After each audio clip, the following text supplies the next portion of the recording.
આજના આધુનિક સમયમાં ડૉક્ટરને ભગવાનનું રૂપ માનવામાં આવતા હોય છે ને ડૉક્ટરનું આવું કામકાજ પણ છે. અનેક દર્દીઓ એવા હોય છે કે જેમને પોતાની સૂઝબૂઝથી મોતના મોઢામાંથી પણ પાછા છે તે ખેંચી આવતા હોય છે, પરંતુ કેટલાક ડૉક્ટરો છે તે આખાય ડૉક્ટર સમાજ પર કલંક રૂપ કામ કરતા હોય છે, આખાય ડૉક્ટર સમાજને કલંક લગાડે છે એવું કામ છે અમુક ડૉક્ટરો છે તે કરતા હોય છે. ઘણી વખત એવી વાત સામે આવતી હોય છે કે પ્રાઇવેટ હોસ્પિટલના કેટલાક ડૉક્ટરો છે તે દર્દીઓને માત્ર એટીએમ સિવાય કાંઈ નથી સમજતા. કેમ દર્દીઓ પાસેથી વધુમાં વધુ પૈસા ખખેરી શકાય એમની એ જ ફિરાકમાં તે હોય છે અને એ જ રીતના તે પોતાની સારવાર છે તે કરતા હોય છે. ઘણી વખત અનેક શહેરોમાંથી, ખાસ કરીને મોટા શહેરોમાં આ બહુ જોવા મળતું હોય છે કે પ્રાઇવેટ હોસ્પિટલોમાં ડૉક્ટર કોઈના કોઈ રીતના કેમ વધારે પૈસા દર્દીઓ પાસેથી ખંખેરવા એમનો એ જ ઉદ્દેશ હોય છે અને વધારે ખોટી સારવાર કરે છે. વધુ જરૂર ન હોય તો પણ વધારે સમય સુધી દાખલ કરે છે, ન જરૂર હોય તો પણ ઓપરેશનો, મોટા ઓપરેશનો કરી નાખે છે માત્ર ને માત્ર પૈસા ખખેરવા માટે. અત્યારે જે સરકારની સ્કીમ ચાલી રહી છે તેનો ફાયદો લેવા માટે પણ કેટલાક ડૉક્ટરો છે તે આ પ્રકારને ખોટા ઓપરેશનો પણ કરતા હોય છે અને ખોટી સારવારો પણ કરતા હોય છે. તેવા અનેક કિસ્સાઓ છે તે સામે આવે છે અને તેનો ભોગ છે મધ્યમ વર્ગીય, ગરીબ વર્ગના લોકો છે તે બનતા હોય છે. એવી જ ઘટના એક સામે આવી છે જેણે તમામ લોકોને હચમચાવી દીધા છે. કાલાવડ નજીક આવેલું ખીજડીયા ગામ છે, ત્યાંના એક વતની છે હિનાબા જાડેજા અને તેમના પતિ છે દિલીપસિંહ જાડેજા. 2 વર્ષ પહેલાંની વાત છે, 2024ના 3જા કે 4થા મહિનામાં હિનાબા જાડેજા છે તેમને તાવ આવે છે. તેમને રાજકોટના જે મેડિકેર હોસ્પિટલ છે અને ડૉક્ટર અમિત વસાણી છે તેમની પાસે લઈ જવામાં આવે છે. તેમને ત્યાં દાખલ કરવામાં આવે છે. તબિયત થોડી વધારે ગંભીર થતાં ડૉક્ટર દ્વારા કેટલાક ડોઝ એમને આપવામાં આવે છે, કેટલાક ઇન્જેક્શન આપવામાં આવે છે. ત્યાં જે વિઝિટિંગ ડૉક્ટર આવતા હોય છે, ગેસ્ટ્રોલોજીસ્ટ સહિતના, તેમના દ્વારા પણ એમની સારવાર કરવામાં આવે છે અને તેમને કેટલાક એવા ડોઝ આપવામાં આવે છે કે જે મહિલા છે તેમની જે પહેલાંની હાલત અને પછીની હાલત તમે જુઓ સ્ક્રીન પર, અમે તમને આપને એ પણ બતાવીએ છીએ. પહેલાં મહિલા જે અહીંયા ડૉક્ટરની સારવાર કર્યા પહેલાં જે મહિલા કેવા હતા અને સારવાર મેળવ્યા બાદ મહિલાની શું હાલત થઈ ગઈ. એવો હેવી ડોઝ આપવામાં આવ્યો કે મહિલાના શરીરની, આખા શરીરની ચામડીનું એક પડ છે તે આખું ઉખડી જાય છે, માથાના વાળ છે તે જતા રહે છે. અને સૌથી કરુણ બાબત એ છે કે આ મહિલાની જે 2 દીકરીઓ છે, મહિલાને એક નાની દીકરી છે તે હજી તેમનું જે બ્રેસ્ટ ફીડિંગ છે તે ચાલુ હતું. એટલે કે તેમની દીકરી છે તેમની હાલત પણ ખરાબ થઈ જાય છે, તેમને બ્રેસ્ટ ફીડિંગ છે તે ધરાળ પરાણે મુકાવવું પડે છે અને તેની દીકરીની હાલત પણ ગંભીર થઈ જાય છે. મહિલા છે હિનાબા જાડેજા, તેમની હાલત, તેમની તબિયત, તેમને પણ માંડ બચાવવામાં આવે છે. હિનાબા જાડેજા છે ત્યારબાદ તેમને બીજી અન્ય જગ્યાએ સારવાર લેવામાં આવે છે અને થોડા દિવસમાં તેમને રિકવરી શરૂ થાય છે. કેટલાય દિવસ સુધી હિનાબા જાડેજાની મેડિકેર હોસ્પિટલમાં અલગ અલગ સારવાર કરવામાં આવે છે, પરંતુ કોઈ પણ જાતની ફેર તેમને પડતો નથી, કોઈ પણ જાતની રિકવરી તેમને મળતી નથી. હિનાબા જાડેજાના પતિ છે દિલીપસિંહ જાડેજા, તેમના જણાવ્યા મુજબ મેડિકેર હોસ્પિટલમાં 20થી 25 લાખ રૂપિયા તેઓ ચૂક્યા હોય છે, તેમ છતાં પણ તેમને કંઈ પણ જાતની રિકવરી નથી. ઉલટાનું તાવ જેવી બીમારીની સારવાર લેવા ગયા હોય ને આટલી ગંભીર રિએક્શન આવે. આ કોઈ સામાન્ય રિએક્શન નહોતું. રિએક્શન આવી પણ શકે, કોઈને ફોડકીઓ શરીરમાં નીકળે, આપણે જોતા જ હોય છે, કોઈને ગરમી નીકળે, કોઈનું મોઢું આવી જાય, એ પ્રકારના રિએક્શનો. પરંતુ આ રીતનું ગંભીર રિએક્શન આપ સ્ક્રીન પર દેખાડી પણ ન શકાય એ રીતની જે બેનની હાલત છે હિનાબા જાડેજા તેમની થઈ હતી. 2 વર્ષથી તેમના પતિ છે તે લડત ચલાવી રહ્યા છે, પરંતુ ડૉક્ટરોની વગના કારણે તેમનો એક વાળ પણ વાંકો થતો નથી અને તે ખુલ્લેઆમ લોકોની અત્યારે સારવાર કરી રહ્યા છે. હવે કેવી સારવાર કરે છે તેમના દર્દીઓ જ જાણે, પરંતુ ખૂબ લોકોના જે આરોગ્ય છે તેમની સાથે ખુલ્લેઆમ ચેડા છે તે થઈ રહ્યા છે. અનેક વખત એવા કિસ્સાઓ સામે આવતા હોય છે કે આ પ્રકારના ડૉક્ટરો છે તે દર્દીઓના આરોગ્ય સાથે ખુલ્લેઆમ ચેડા કરે તેવી વાત પણ સામે આવતી હોય છે, પરંતુ આ ડૉક્ટરોનો વાળ પણ વાંકો થતો નથી. પૈસાના જોરે અને પોતાની વગના જોરે તેઓ છે તે બચી નીકળતા હોય છે. સાંભળીએ કે મહિલાના પતિ છે દિલીપસિંહ જાડેજા અને મહિલા જે ભોગ બનનાર બેન છે હિનાબા જાડેજા, તેમણે આખી ઘટના વિશે શું કહ્યું. જાડેજા દિલીપસિંહ ધીરુભા, તાલુકો કાલાવડ, ગામ મણવર, ખીજડીયા, જિલ્લો જામનગર.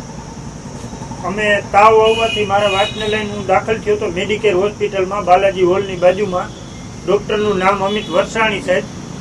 તો સાહેબના મિસ્ટેકના કારણે હું તમને આ વિડીયોમાં ફોટાના માધ્યમથી બતાવીશ કે હોસ્પિટલ અંદર કેવી હાલત ખરાબ થઈ ગઈ. અને અમને 3 મહિના દોડાવ્યા, 35થી 40 લાખ રૂપિયાનો ખર્ચો થયો અને છતાંય ત્યાંથી અમે એમ્બ્યુલન્સમાં લઈને પછી બીજી હોસ્પિટલમાં ગયા. ત્યાં 4 દિવસમાં અમને સાહેબે મેળે કરી દીધું. તો આને 2.5-3 મહિના લગી સાહેબે શું કર્યું એ કંઈ ખબર જ ન પડી અને રોજથી રોજ તબિયત બગડતી ગઈ. છેલ્લા સ્ટેમ્પે અમે પછી એમ્બ્યુલન્સમાં નાખી અને બીજી હોસ્પિટલમાં વયા ગયા. અને એની મોર અમે એક સ્કિનના ડૉક્ટરને બોલાવેલા હતા, જે મેડિકેર હોસ્પિટલમાં અમે દાખલ હતા ત્યારે. તો એ સ્કિનના ડૉક્ટરે આ સાહેબની બધી દવા બંધ કરી દીધી.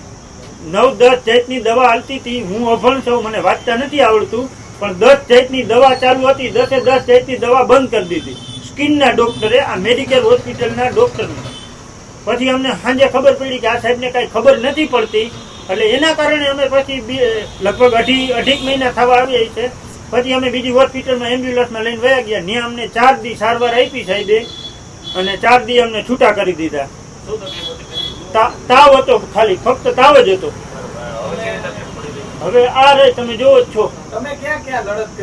લડતમાં મેં પછી આને રજા આપી 5મા 6થા મહિનામાં. પછી મેં લગભગ 9મા 10મા મહિનામાં રાજકોટ 2 અરજી આપી હતી, એસપી સાહેબને અને જિલ્લા કલેક્ટર સાહેબને, અને 3 અરજી મુખ્યમંત્રી સાહેબને, આરોગ્ય મંત્રી સાહેબને, ગ્રાહક સુરક્ષાને. આ 3ને મેં ગાંધીનગર આપેલી હતી. તો 3માંથી મને 5માંથી 3નો મને સામે જવાબ આવ્યો, અને મને અહીંયા માલવિયા પોલીસ સ્ટેશને બોલાવ્યો હતો નિવેદન લેવા. ન્યાય મેં આ રીતનું બધું કીધું હતું. ત્યાં પોલીસ સ્ટેશને મેં ફોટા બતાવ્યા હતા, બધું બતાવ્યું હતું. પછી એ લોકો પોલીસના હાથમાં તો કાંઈ છે નહીં. એને એમ કીધું કે અમારે આ સિવિલ હોસ્પિટલમાં આપવું જોઈએ કાગળિયા. ત્યાં કોઈ પોલીસમાં બે નતા, એ બેને અમારું બધું લઈ લીધું કાગળિયા, ફોટા પાડ્યા. ને મોકલા એને સિવિલ હોસ્પિટલમાં અમદાવાદ. તો અમદાવાદ સિવિલ હોસ્પિટલે લેખિતમાં મને એવું આપ્યું કે ડૉક્ટરને તમારું નિવેદન લેવા બોલાવ્યો. પછી ડૉક્ટરને બોલાવ્યા તો અમે એને ભચકાવ્યો, ને અમે એને ખીજાણા, ને અમે એને ડારો દીધો, ને અમે એને એવું કીધું કે તારાથી પેશન્ટ હાજુ ન થાય તો તારે પેશન્ટને છૂટું કરી દેવાય, પણ આવું ના કરાય. એવું કહીને એને ડૉક્ટરને છૂટા કરી દીધા. એનું કાગળિયું મારી પાસે લેખિતમાં હાજર છે. આપણી માંગ છે કે મને ન્યાય મળે. બસ હું આ 2 વર્ષ લગભગ હું 26-27 મહિનાથી હળિયું કાઢું દવાખાને. હજી મારે 2 હોસ્પિટલની દવા ચાલુ જ છે.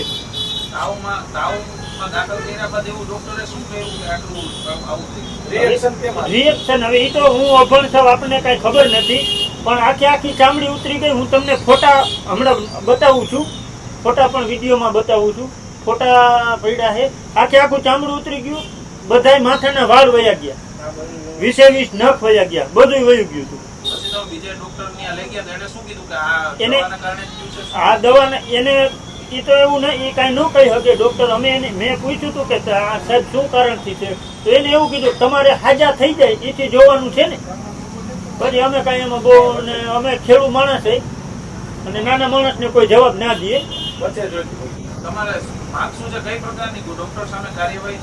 ડૉક્ટર સાહેબની કાર્યવાહી થાય. અને મેં પેલો વિડીયો આજથી 20-25 દી પહેલા એક મૂક્યો હતો, અને હોસ્પિટલનું નામ નહોતો બોલ્યો, કારણ કે એની અંદર બીજા 2 ડૉક્ટરો સારા હોય તો એને તકલીફ પડે.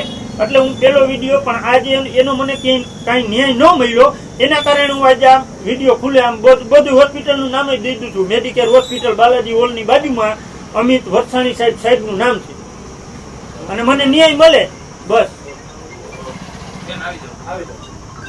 એ તો નહીં બોલ્યો.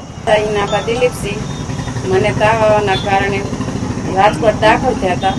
ડૉક્ટરે બોલતું મારે ચામડી વાળ ને બધું વયું ગયું હતું. આ બધી ચામડી વહી ગઈ, વાળ વયા ગયા, નખ વયા ગયા. બસ 2 વર્ષ થયા પણ હજી મેળે આવ્યું નથી. અને એ ડૉક્ટરની દવા બીજા ડૉક્ટરની ચાલુ. અત્યારે બસ ચામડી આવે છે અને વાળ થોડા આવે છે. ઘરે બસ ખાલી તાવ જરા આવ્યો તો એમાં અમે દાખલ થયા હતા અને એમાં બતાવવા ગયા હતા. બસ એટલે હવે થોડું સારું છે, પણ પેલા હાવ બેચી હતી. 5 વધારે પડી ગયો. છોકરા નાના હતા મારા. 2 દીકરીઓ છે, એ મારી છે, અને માન બેચી છું આ ડૉક્ટરના કારણે. બસ ન્યાય મળે. તો આપણે સાંભળ્યું કે દિલીપસિંહ જાડેજા અને જે મહિલા ભોગ બનનાર બેન છે હિનાબા જાડેજા, તેમણે પોતાની આપવીતી વર્ણવી, અનેક જગ્યાઓએ તેઓ રજૂઆત કરી, અનેક આરોગ્ય મંત્રાલય સુધી તેમને રજૂઆત કરી. ડૉક્ટરને છે તે ગુજરાત મેડિકલ કાઉન્સિલ દ્વારા બોલાવવામાં પણ આવ્યો હતો, પરંતુ એમાં તેમને સ્પષ્ટ ક્લીન ચીટ આપી દેવામાં આવી કે આમાં ડૉક્ટરનો કોઈ પણ જાતનો વાંક નથી. તો સવાલ એ થાય કે તો વાંક કોનો છે? કારણ કે એ વાત તો સ્પષ્ટ છે કે ત્યાં તાવની સારવાર માટે બેન ગયા અને પહેલાં પણ બેનને આપ ફોટો જોવો તો કઈ રીતના બેન હતા અને ત્યાંથી સારવાર લઈને નીકળ્યા ત્યારે બેનની હાલત કેવી હતી તો તમને સ્પષ્ટ રીતે જણાઈ જાય કે થયું છે તો આ હોસ્પિટલમાં જ કંઈ. તેમ છતાં ડૉક્ટર છે તેમને ક્લીન ચીટ મળી જાય છે અને ડૉક્ટર છે તે ખુલ્લેઆમ ફરે છે પરંતુ તેની સામે દિલીપસિંહ જાડેજા છે તેમનું એક મકાન પણ વેચી નાખવું પડે છે ને અત્યાર સુધીમાં તેઓ આ બેન ઉપર 40 થી 45 લાખ રૂપિયા સુધીનો ખર્ચ છે તે કરાવી ચૂક્યા છે ને હજુ તેમને માંડ 20 થી 30% જેટલી રિકવરી છે અને કદાચ 100% રિકવરી મેડિકલની ભાષામાં કહી શકાય પરંતુ આ હિનાબા જાડેજા છે તેમ પહેલાં જેવા ક્યારેય નહીં દેખાઈ શકે. આ ફોટોમાં જો હિનાબા જાડેજા પહેલાં કેવા દેખાતા હતા ને કોઈ પણ વ્યક્તિનો આ બંને ફોટાઓ જોઈને જીવ ઉકળી ઉઠે તેવી હાલત છે તે હિનાબા જાડેજાની થઈ છે. ત્યારબાદ ડૉક્ટરનો પણ પ્રતિક્રિયા લેવાની પ્રયાસ કરવામાં આવ્યો પરંતુ એ પહેલાં તો ડૉક્ટર છે તે મીડિયાને જોઈને નીકળી ગયા પરંતુ ડૉક્ટરને ખબર પડી ગઈ કે મીડિયાનું વલણ છે આમાં કડક છે. ફરીથી ડૉક્ટર આવે છે પોતાના બહાના સાથે અને એક બહાના બતાવે છે અન્ય ડૉક્ટર પર પણ ઠીકરું ફોડવાનો પ્રયાસ કરવામાં આવે છે. જે અમિત વસાણી છે તેમના ઉપર આરોપ છે તેમના દ્વારા એવું કહેવામાં આવે છે કે અહીંયા જે ગેસ્ટ્રોલોજીસ્ટ આવતા હતા તેમની દવાથી આ રિએક્શન આવ્યું છે.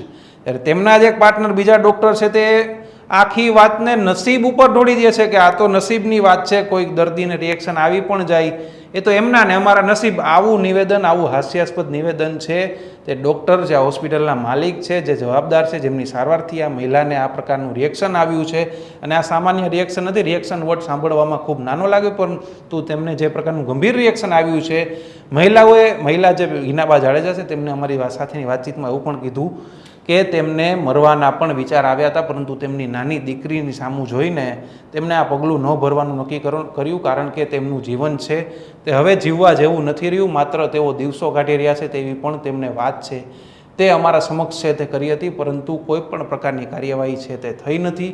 બંને ડૉક્ટર છે, બંને માલિક છે, એક સાથે જ ઊભા હતા પરંતુ બંને જે ડૉક્ટરો હતા તેમના વિરોધાભાસી નિવેદન આવ્યા ત્યાર પછી તેના ઉપરથી જ આ વાત છે તે ક્યાંક ને ક્યાંક સાબિત થઈ ગઈ કે કંઈક તો તેમની ભૂલ છે, તેમની હોસ્પિટલની ભૂલ થઈ છે પરંતુ તેઓ સ્વીકારવા તૈયાર નથી કારણ કે બીજા ડૉક્ટરે તો સ્વીકાર લીધું કે આવું તો થઈ શકે, નસીબ છે, એમના નસીબને અમારા નસીબ, એનો મતલબ દવાથી જ કંઈક થયું છે.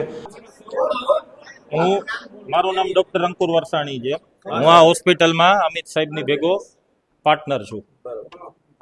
જ્યારે આ ફરિયાદ થઈ એ પછી પેશન્ટના અને એના રિલેટિવ છે મેડિકલ કાઉન્સિલ, પોલીસ સ્ટેશન, આરોગ્ય શાખા, જિલ્લા પંચાયત, આ બધી જગ્યાએ એને કમ્પ્લેન કરેલી હતી અને બધી જગ્યાએ આ જે જવાબ અમે જેને આપેલો છે ઇવન પોલીસ સ્ટેશને, આરોગ્ય શાખામાં કે કલેક્ટર ઓફિસ, ઇવન કલેક્ટર કચેરી અને national PMO office, CMO office, આ બધી જગ્યાએથી રૂબરૂ એ લોકોના જે તે માણસો છે એ સાહેબનું ઇન્ટરવ્યુ લઈ ગયા છે. એમને અમે રિટર્નમાં જવાબ આપેલો છે, કાગળિયા પણ એ લોકો સમક્ષ આખી ફાઇલ અને એ લોકોને આપેલી છે જેના બધા મેડિકલ કાઉન્સિલનો જવાબ તો તમારી સમક્ષ તમારી પાસે જ છે જે મીડિયામાં આપ્યો.